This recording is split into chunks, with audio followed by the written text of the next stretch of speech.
आज फुर्सत के जो लम्हात मयस्सर आए, याद माजी के झरोके से उठाई चिलमन। अनगिनत रूप लिए दौड़ते आए मंजर, संग बीते हुए लम्हात को लाए मंजर।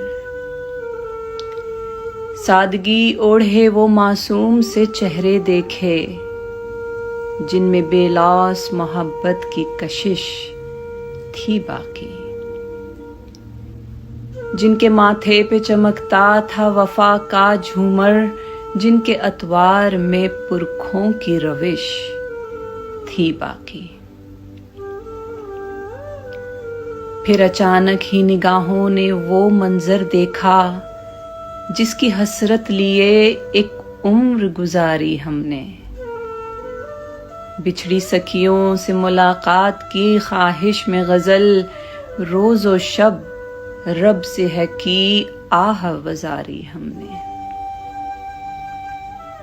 आज इस बज़्म तसव्वुर की वसातत से कोई मेरी सखियों को ये पहुंचा दे संदेशा मेरा।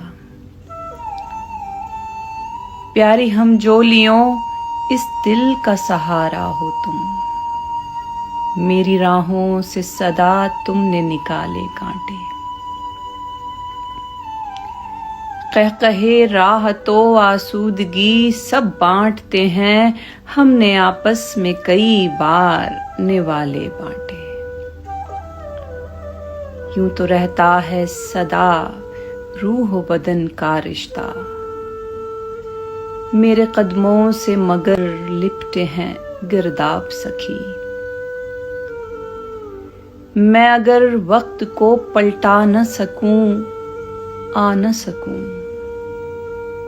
तुम समझ लेना इसे आखिरी जवाब सखी। ऐन मुमकिन है न फिर बात कभी हो पाए, अब के शायद ही मुलाकात कभी हो पाए।